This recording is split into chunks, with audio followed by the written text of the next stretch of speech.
Hello my dear friends, আপোনালোকক পুনৰবাৰ মোৰ ইউটিউব চেনেললৈ আন্তৰিক স্বাগতম জনাইছো। আজি আমি এই ভিডিঅ'টিত অসম টেট পৰীক্ষা 2021 ইয়াৰে সমাজ অধ্যয়ন যেটো খণ্ড আছে তাৰে ভূগোল সম্পৰ্কীয় যিখিনি প্ৰশ্ন উত্তৰ আছে তাৰ পৰা অতি দৰকাৰী 30টা প্ৰশ্ন উত্তৰ আপোনালোকৰ বাবে বাছি আনিছো। আপোনালোকে ভিডিঅ'টি প্ৰথমৰ পৰা শেষলৈ চাব, নিশ্চয়কৈ উপকৃত হ'ব। আৰু যদি আপোনালোকে প্ৰথমবাৰৰ বাবে মোৰ চেনেলটি চাই আছে আৰু মোৰ ভিডিঅ'ৰ কন্টেন্ট আৰু উপস্থাপন ভাল পায়, চেনেলটি সাবস্ক্ৰাইব কৰিব বুলি আশা থাকিল। আহকচোন বাৰু আমি প্ৰশ্ন উত্তৰসমূহ জানি লওঁ। প্ৰথম প্ৰশ্ন দি আছে, আমাৰ সৌৰজগতৰ নিম্নলিখিত কোনটো গ্ৰহৰ উপগ্ৰহ নাই? ইয়াতে আমাক বিকল্পসমূহ দিয়া আছে। ইয়াৰ শুদ্ধ উত্তৰটি হৈছে শুক্ৰ গ্ৰহৰ কোনো উপগ্ৰহ নাই। আৰু সৌৰজগতৰ মাত্ৰ দুটা গ্ৰহৰ উপগ্ৰহ নাই, এটা হৈছে বুধ, এটা হৈছে শুক্ৰ। বাকি প্ৰত্যেকটোৰে কি আছে? উপগ্ৰহ আছে। যেনেকৈ মঙ্গলৰ দুটা, ইউৰেনাছৰ 15টা, শনিৰ 30টা উপগ্ৰহ আছে। গতিকে আমাৰ ইয়াৰ শুদ্ধ উত্তৰটি আছিল শুক্ৰ গ্ৰহ। পৰৱৰ্তী প্ৰশ্ন, বিষুৱ ৰেখাৰ পৰা কিমান ডিগ্ৰী অক্ষাংশত মকৰ ক্ৰান্তি পোৱা যায়?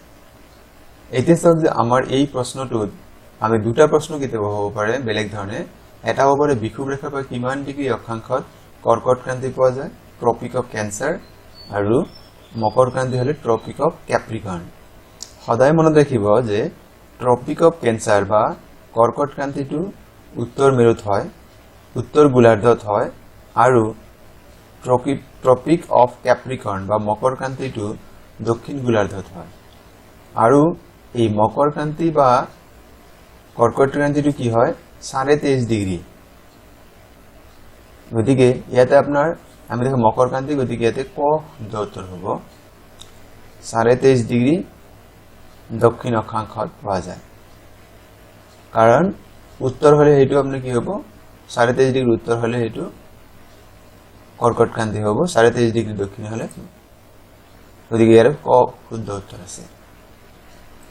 পৰৱৰ্তী প্ৰশ্ন, 3 জানুৱাৰী তাৰিখে পৃথিৱী আৰু সূৰ্যৰ মাজৰ দূৰত্ব আটাইতকৈ কম, এই প্ৰায় 147.5 নিযুত কিলোমিটাৰ হয়। এই দূৰত্বটোক কি বুলি জনা যায়?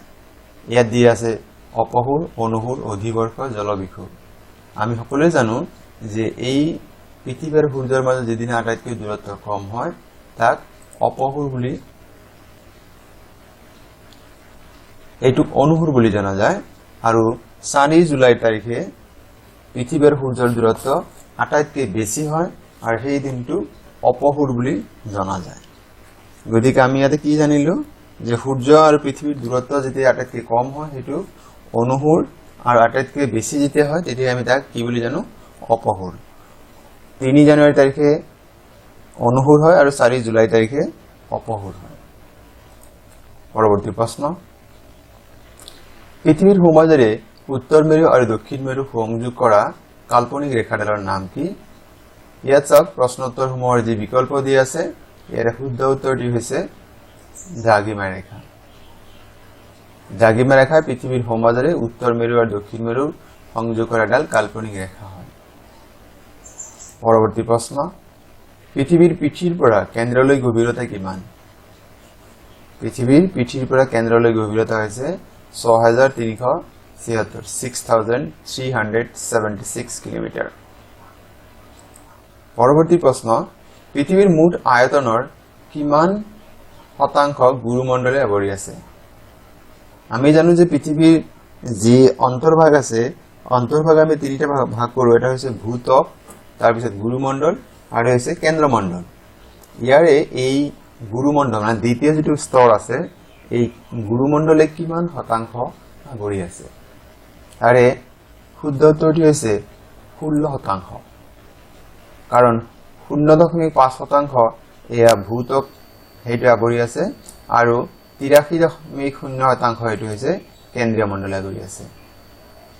পৰৱৰ্তী প্ৰশ্ন, পৃথিৱীৰ অভ্যন্তৰৰ ভূত্বক যিটো স্তৰ আছে, যিটো একেবাৰে ওপৰৰ যিটো লেয়াৰ হয়, এই ভূত্বক স্তৰটোক আন কি নামেৰে জনা যায়? ইয়াত চাওক যে আমাক বিকল্প দিয়া আছে সীমা, চিয়েল, বেচাল্ট আৰু নিফ।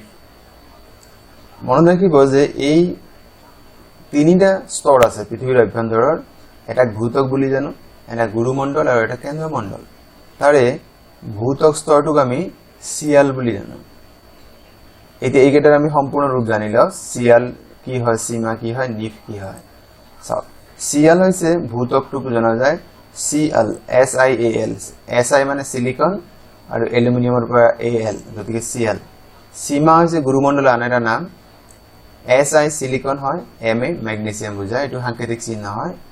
আৰু নিফ, NiFe, এইটো কেন্দ্ৰমণ্ডলৰ আন এটা নাম।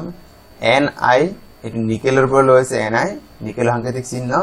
আৰু ফেৰিয়ামৰ পৰা লোৱা হৈছে Fe।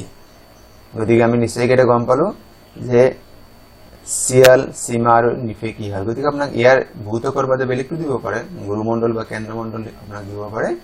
গতিকে আপোনালোকে এইখিনি নোট ডাউন কৰি ল'ব।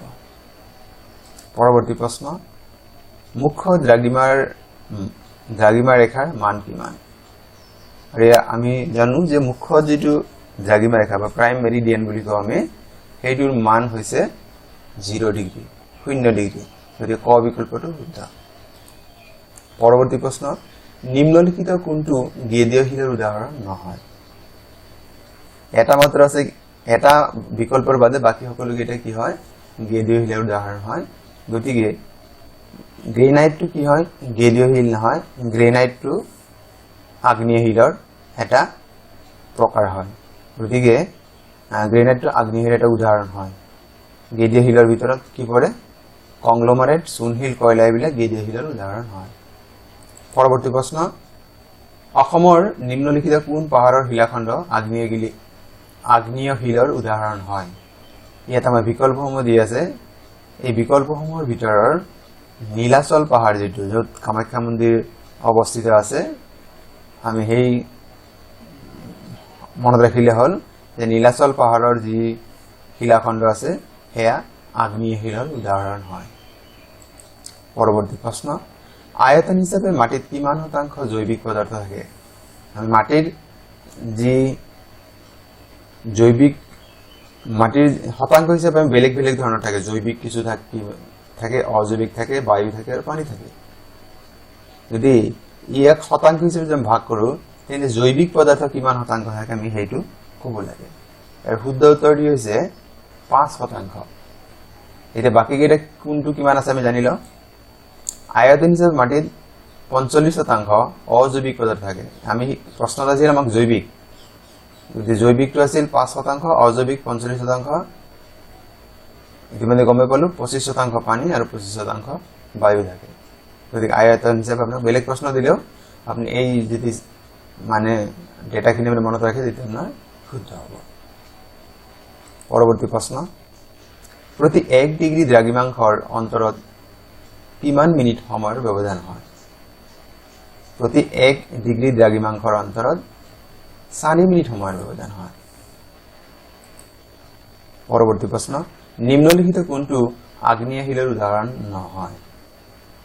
ইয়াত চাওক যে আমাক যিকেইটা অপশ্যন দিয়া আছে, ইয়াৰ ভিতৰত চূণশিল যিটো আছে, চূণশিলটো আগ্নেয় শিলৰ উদাহৰণ নহয়। চূণশিলটো কি হয়, গেদীয় শিলৰহে উদাহৰণ হয়। ইয়াৰে বেথলিট, গেব্ৰ আৰু বেছল্ট এইকেইটা আগ্নেয় শিলৰ উদাহৰণ হয়। পৰৱৰ্তী প্ৰশ্ন, নাবিক আৰু বৈমানিকসকলে কি যন্ত্ৰৰ সহায়ত পৃথিৱীৰ যিকোনো স্থানৰ পৰাই গ্ৰীনিচ মান সময় জানিব পাৰে? সেই যন্ত্ৰটোৰ নাম ক'ব লাগে, যিবিলাক নাবিক বা বৈমানিকসকলে ব্যৱহাৰ কৰে, পাইলটসকলে ব্যৱহাৰ কৰে। ইয়াৰ শুদ্ধ উত্তৰটো হৈছে ক্ৰনমিটাৰ। এতিয়া বাকী দুটা আমি জানি লওঁ যে বেৰোমিটাৰ আৰু সেক্সটেন্টৰ দ্বাৰা কি কৰা হয়। বেৰোমিটাৰ হয় বায়ুৰ চাপ জোখা হয়, আৰু সেক্সটেন্টৰ সহায়ত জাহাজ উপনীত হোৱা ঠাইখনৰ স্থানীয় সময় নিৰ্ণয় কৰিব পাৰি। এই দুটা মনত ৰাখিব, কাৰণ কোনোবা এটা দিব পাৰে। বেৰোমিটাৰ বায়ুৰ চাপ জোখে আৰু সেক্সটেন্টৰ সহায়ত জাহাজে যি ঠাইত উপনীত হৈছে সেই ঠাইৰ স্থানীয় সময় কি সেয়া জানিব পাৰি।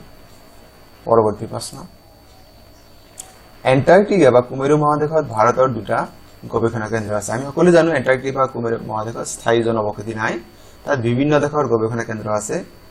ঠিক তেনেকে ভাৰতৰো কি আছে, দুটা গৱেষণা কেন্দ্ৰ তাত আছে। তাৰ এটি গৱেষণা কেন্দ্ৰৰ নাম দক্ষিণ গংগোত্ৰী।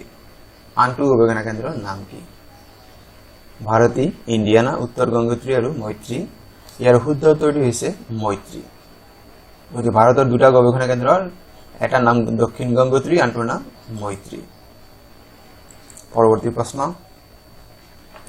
বায়ুমণ্ডলৰ কোনটো স্তৰত মেঘ বৰষুণ আৰু বতাহৰ সৃষ্টি হয় ইয়াৰ শুদ্ধ উত্তৰটি হৈছে ট্ৰপোস্ফিয়াৰ পৰৱৰ্তী প্ৰশ্ন পৃথিৱীৰ মুঠ স্থলভাগৰ কিমান শতাংশ উত্তৰ গোলাৰ্ধত আছে পৃথিৱীৰ মুঠ স্থলভাগৰ কিমান শতাংশ উত্তৰ গোলাৰ্ধত অৱস্থিত ইয়াৰ শুদ্ধ উত্তৰটি হৈছে 67%, 67%.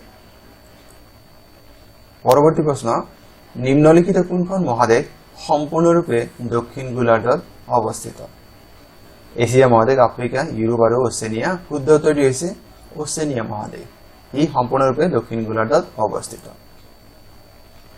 পৰৱৰ্তী প্ৰশ্ন 2011 চনৰ লোকপিয়লৰ তথ্য অনুসৰি অসমৰ কিমান শতাংশ লোক গ্ৰামাঞ্চলত বসবাস কৰে গাঁও অঞ্চলত বসতি স্থাপন কৰা লোকৰ সংখ্যা ক'ব লাগে শতাংশৰ হিচাপত এয়া হৈছে 85.90%.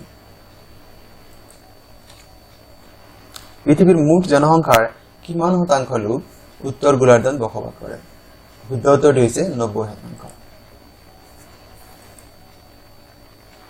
নিম্নলিখিত কোনখন মহাসাগৰ সম্পূৰ্ণৰূপে দক্ষিণ গোলাৰ্ধত অৱস্থিত সম্পূৰ্ণৰূপে দক্ষিণ গোলাৰ্ধত অৱস্থিত মহাসাগৰটি হৈছে দক্ষিণ মহাসাগৰ আৰু সম্পূৰ্ণৰূপে উত্তৰ গোলাৰ্ধত অৱস্থিত মহাসাগৰটি হৈছে উত্তৰ মহাসাগৰ গতিকে আমি মনত ৰাখা এটা সংস্কৃতি হয় পৰৱৰ্তী প্ৰশ্ন বুধ গ্ৰহই সূৰ্যৰ চাৰিওফালে এপাক ঘূৰিবলৈ কিমান সময় লাগে বুধ গ্ৰহই সূৰ্যৰ চাৰিওফালে এপাক ঘূৰিবলৈ 88 days যেনেকৈ পৃথিৱীয়ে সূৰ্যৰ চাৰিওফালে ঘূৰিবলৈ 365 দিনৰ প্ৰয়োজন হয় ঠিক তেনেকৈ বুধ গ্ৰহই সূৰ্যৰ চাৰিওফালে ঘূৰিবলৈ 88 days সময় লয় আৰু আটাইতকৈ বেছি সময় লয় এইটো হৈছে নেপচুন গ্ৰহই এয়া হৈছে 164 বছৰ পৃথিৱীয়ে যেনেকৈ 365 দিনৰ এক বছৰ হয় তেনেকৈ নেপচুনে সূৰ্যৰ চাৰিওফালে এপাক ঘূৰিবলৈ 164 বছৰৰ সময় লাগে তাৰ ইয়াৰ কাৰণটো হৈছে নেপচুনটো হৈছে সূৰ্যৰ পৰা আটাইতকৈ দূৰত থকা গ্ৰহ এটা চাওক বাকি কেইটা কিমান দিন এই কেইটা বাকি যিকেইটা আছে সেইকেইটা আমি জানি লওঁ শুক্ৰ গ্ৰহই পৃথিৱীৰ চাৰিওফালে ঘূৰিবলৈ 225 দিন সময় লয় মঙ্গল গ্ৰহই 687 দিন সময় লয় আৰু ইউৰেনাছ গ্ৰহই 84 বছৰ সময় লয় সূৰ্যৰ চাৰিওফালে এপাক ঘূৰিবলৈ পৰৱৰ্তী প্ৰশ্ন 2011 চনৰ লোকপিয়লৰ তথ্য অনুসৰি অসমৰ আটাইতকৈ জনবহুল জিলাৰ নাম কি ইয়াৰ শুদ্ধ উত্তৰটি হৈছে নগাঁও জিলা পৰৱৰ্তী প্ৰশ্ন ভাৰতবৰ্ষৰ মাটিকালিয়ে পৃথিৱীৰ মুঠ মাটিকালিৰ কিমান শতাংশ ঠাই আগুৰি আছে ইয়াৰ শুদ্ধ উত্তৰটি হৈছে 2.4% 2.4%. পৰৱৰ্তী প্ৰশ্ন গিবন অভয়াৰণ্য অসমৰ কোন জিলাত অৱস্থিত ইয়াৰ শুদ্ধ উত্তৰটি হৈছে গিবন অভয়াৰণ্য অসমৰ যোৰহাট জিলাত অৱস্থিত পৰৱৰ্তী প্ৰশ্ন 2011 চনৰ লোকপিয়লৰ তথ্য অনুসৰি অসমত প্ৰতি 1000 পুৰুষৰ বিপৰীতে মহিলাৰ অনুপাত কিমান আমি যিটো সেক্স ৰেশিও বা লিংগ অনুপাত বুলি কওঁ যে অসমত 1000 পুৰুষৰ বিপৰীতে মহিলাৰ সংখ্যা কিমান আৰু এই তথ্য আমাক জনাব লাগে 2011 চনৰ লোকপিয়লৰ তথ্য অনুসৰি আৰু ইয়াৰ শুদ্ধ উত্তৰ হৈছে 958 958 জন মহিলা আছে প্ৰতি 1000 পুৰুষৰ বিপৰীতে পৰৱৰ্তী প্ৰশ্ন ভাৰতত সৰ্বমুঠ কিমানটা প্ৰধান বন্দৰ আছে মেজৰ পোৰ্ট আমি যেটো কওঁ ইয়াৰ শুদ্ধ উত্তৰ হৈছে 12টা পৰৱৰ্তী প্ৰশ্ন দি আছে ভাৰতৰ মুঠ মাটিকালিৰ কিমান শতাংশ অসম ৰাজ্যই আগুৰি আছে ইয়াৰ শুদ্ধ উত্তৰ হৈছে 2.39%. পৰৱৰ্তী প্ৰশ্ন মাটিকালিৰ ফালৰ পৰা ভাৰতবৰ্ষৰ উত্তৰ পূৰ্বাঞ্চলৰ দ্বিতীয় বৃহত্তম ৰাজ্যখনৰ নাম কি ইয়াৰ শুদ্ধ উত্তৰটি হৈছে অসম কাৰণ মাটিকালিৰ ফালৰ পৰা যদি কোৱা হয় বৃহত্তম ৰাজ্য হৈছে অৰুণাচল প্ৰদেশ পৰৱৰ্তী প্ৰশ্ন আৰু আজিৰ ভিডিঅ'ৰ ইয়াত আৰু এটা কথা আমি জানিলে ভাল যে বৃহত্তম ৰাজ্য উত্তৰ পূৰ্বাঞ্চলৰ মাটিকালিৰ ফালৰ পৰা বৃহত্তম ৰাজ্য হৈছে অৰুণাচল প্ৰদেশ আৰু ক্ষুদ্ৰতম ৰাজ্য হৈছে ত্ৰিপুৰা আৰু আজিৰ ভিডিঅ'ৰ অন্তিমটি প্ৰশ্ন হৈছে কৰ্কট সংক্ৰান্তি সম্পৰ্কে তলৰ কোনটো কথা শুদ্ধ নহয় এই কৰ্কটক্ৰান্তিৰ সময়ত সূৰ্যৰ ৰশ্মি পোনপটীয়াকৈ কৰ্কটক্ৰান্তিৰ ওপৰত পৰে এয়া শুদ্ধ উত্তৰ হয় শুদ্ধ হয় এয়া কৰ্কটক্ৰান্তিৰ সময়ত হয় 21 মাৰ্চত এই পৰিঘটনা হয় এয়া আচলতে অশুদ্ধ হয় আৰু যেহেতু কৰ্কটক্ৰান্তিৰ সময়ত সূৰ্যৰ পোহৰ পোনপটীয়াকৈ কৰ্কটক্ৰান্তিৰ ওপৰত পৰে সেই ইয়াত উত্তৰ গোলাৰ্ধত গ্ৰীষ্মকাল হয় দক্ষিণ গোলাৰ্ধত শীতকাল হয় গতিকে ক গ আৰু ঘ এই তিনিটা শুদ্ধ খ বিকল্পটো ইয়া ভুল আছে কিয়নো কৰ্কট সংক্ৰান্তিটো হয় 21 জুন তাৰিখে 21 মাৰ্চ তাৰিখে হয় মকৰ সংক্ৰান্তি গতিকে মোৰ বন্ধু বান্ধৱীসকল আজিৰ ভিডিঅ'টি চাই কেনে পালে আপোনালোকে কমেন্ট যোগে জনাব আৰু আজিৰ ভিডিঅ'টি সম্পূৰ্ণভাৱে চাবলৈ আপোনালোকলৈ অশেষ ধন্যবাদ